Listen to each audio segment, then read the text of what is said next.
Welcome to JFK Promenade, the main entrance to San Francisco's Golden Gate Park. And welcome to the Great Highway, a 2-mile stretch of road that hugs San Francisco's coastline. As I stand here, these are community spaces enriching the lives of San Franciscans all around me. But that use is under threat. It's easy to feel the impact of these spaces when you're on them, but it can be hard to put your finger on it in words. We know that safety is part of the answer. When I started getting around San Francisco on the travel scoot, it really changed my perspective. Now, granted, it changed it from here to here, but it also changed it to how am I going to get across that street? And cars, cars, cars. Oh, light change, stop sign. So, all right, how do I move around the city safely in this? But when this space became a park, it occurred to us for the first time, actually, there's this really safe space. There's no cars around to intimidate us. I'm not a cyclist. I haven't been a cyclist before. That had always felt intimidating to me, but suddenly when there was this space with no cars, it felt doable. It felt like I could try this. And I could try it, and if I fall over, there's no one to run me over. So yeah, we generally choose low volume, slow car, low traffic car streets to get around, just because anything that, makes my 4-year-old feel more confident on her bicycle, the better. There are people coming out during the week now that would never generally come out because there's cars here. I think truly having this space close to cars helped my family shift from driving to cycling. It totally shifted how we get around. We started by taking the kids to school here, and then as I got more confident, started going off along the other slow streets, and we started realizing actually going to the grocery store is way more pleasant on the bike. Going to visit our friends, going to the park. But safety isn't the whole answer. People come for safety, but people stay for community. When you open up a space like this, the community fills it with as many uses as the community is diverse. In a country increasingly divided, there are few places where people share a space together, regardless of their age, income, skin color, or ability. You can't build a community based on cars just traveling through your neighborhood, right? To build a community, you have to have people stop and talk to one another, visit the businesses, build a relationship. In a space like this where there are so many people enjoying the space, you automatically have something in common with the space and not where you come from. Most of the people don't have anything else in common except they're here, they're having fun, and that's enough.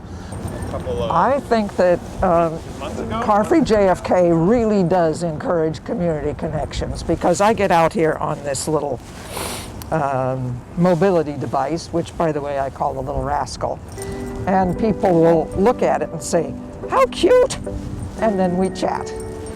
Was walking along over on that edge in that section of the park with my husband with his trekking poles, and a couple was out in the grass practicing yoga. Another couple came down the walk, they looked at them and said, "Wow, they're almost as good as us." And then they looked at me and said, "Joking." So we just laughed and went on our way, but isn't that better than just going along in the bubble of a car? During the pandemic, when a lot of us felt fairly isolated in our homes, it was so amazing to come out here and have a safe way to see your neighbors, meet neighbors. But beyond that, I think that value of having a space where people can come together and meet their neighbors will persist, and it's always going to be something that's important. Everybody's in different colors, having fun, nothing's wrong. Look at it. I mean, why would you want to stop this? This is going to be a boom for everyone. It's going to get more people to come and see these fantastic attractions that we have. It's going to have more people on bikes and on slurries and with their kids and doing what we're just supposed to do in the park. So I think a couple years in to having some form of this park, I think the neighborhood is almost just sort of catching on to the potential for this space. There's so much that could happen here, and we're starting to see that with community events. But I think we haven't even scratched the surface of what could be done here, and that I feel like somehow you feel that in the community when you're out here. You see events starting to happen. We can choose to bring cars back to these spaces, and that might serve one use, driving from A to B. But we'd have to give up all of the other communal uses that these spaces serve. The safe transit route that opens the door to someone to bike or scoot to school or to the grocery store. The casual interactions with neighbors, the community events, the simple enjoyment of nature. If the cars come back, these unique communal spaces go away. San Francisco itself is just a very special city, beautiful city, great neighborhoods, communities, kids, family, all of that.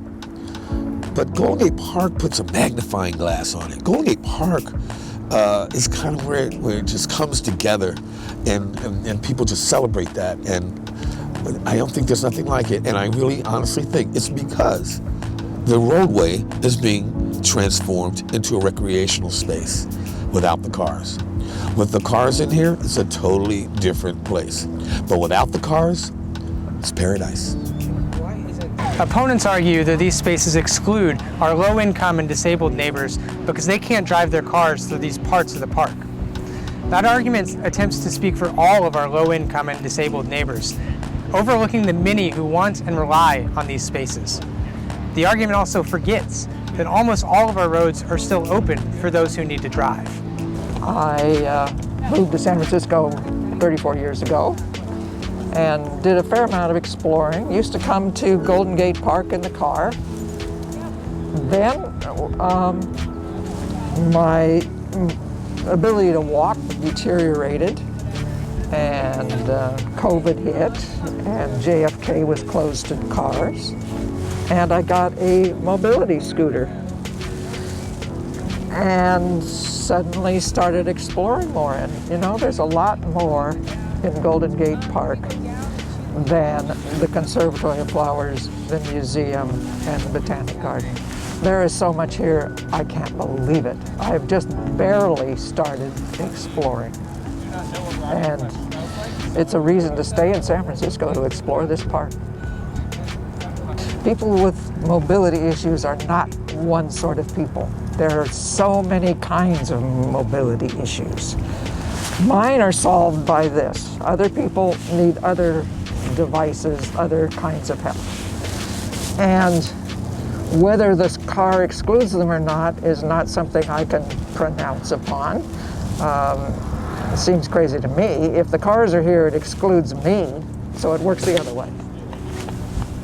All you got to do is make up a catchy phrase. Recreational redlining. Oh man, all the people in the hood, they can't come over here. All the poor people, they can't come over here because they can't drive their car here. Well, first of all, you got a car? You ain't one of them people. I used to live in Visitation Valley, right on the top of Arleta Hill. I was skating from there in 45 minutes to get from there to here every day. How come? Because I wanted to come. Because I wanted to be here. If you want to be here, there's nothing holding you back.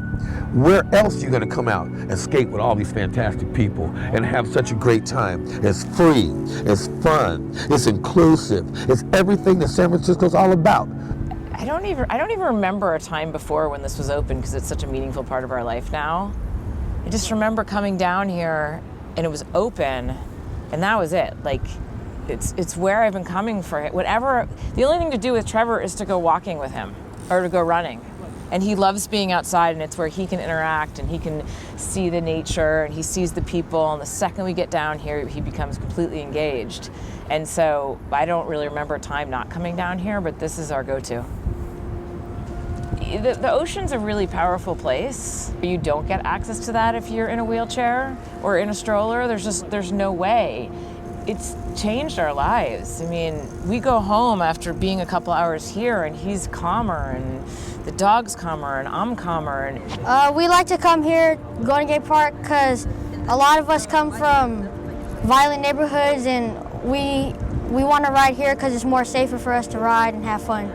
Because they could be in a park or whatever, and then there's a drive-by shooting happens. And this really happens. So they got friends. How many friends you got that's gone already? 2. He's only 12. How old are you, JJ? 13? 15. So this is what these kids go through. So PTSD, whatever, all this stuff, that's what happens with them. Where a lot of us come from, it's like sometimes you can't go out the house at certain times and stuff like that. Like you never know what's gonna happen when you leave. So when we come here, it's like, it's nice, we don't have to worry about nothing and stuff. When they leave the neighborhood and come here, they're away from the violence. Just riding around in their neighborhood, just standing in the front or playing at the park, you get shot.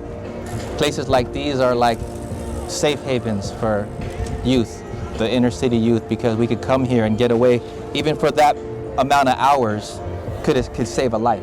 If you close that down, like, they're gonna be stuck in their neighborhoods.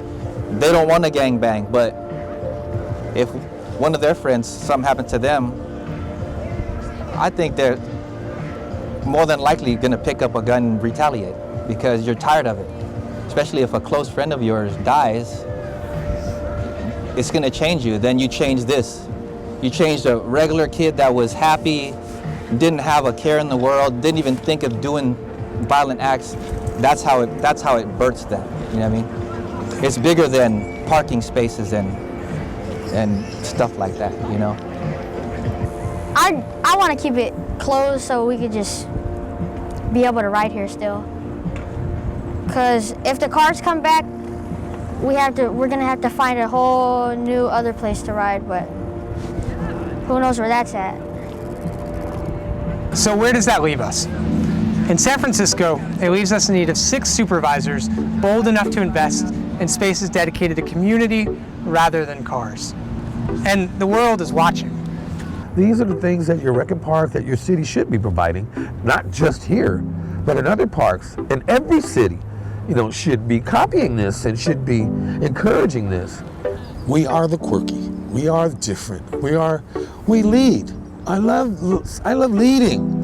I go in the snow with no tracks. No, I like that. That's what San Francisco is. That's what this park closure represents. It represents taking the lead and showing other people how they should be doing it. The greatest thing about life is compromise. And I think that the people like me who want the closure, I think we've compromised quite a bit. There are underground garages, there's handicapped spaces that have been placed around with those different issues in mind. I think we've done our part. Now it's time for those that have been resisting to give up that resistance and start doing something for the people who live here, who play here, who want to be here without getting run over by cars. Here in San Francisco, we stand on the shoulders of past advocates who helped tear down the Embarcadero Freeway and stop the construction of another freeway down the middle of our Panhandle Park. Just like today, those decisions were controversial, but they made our city better.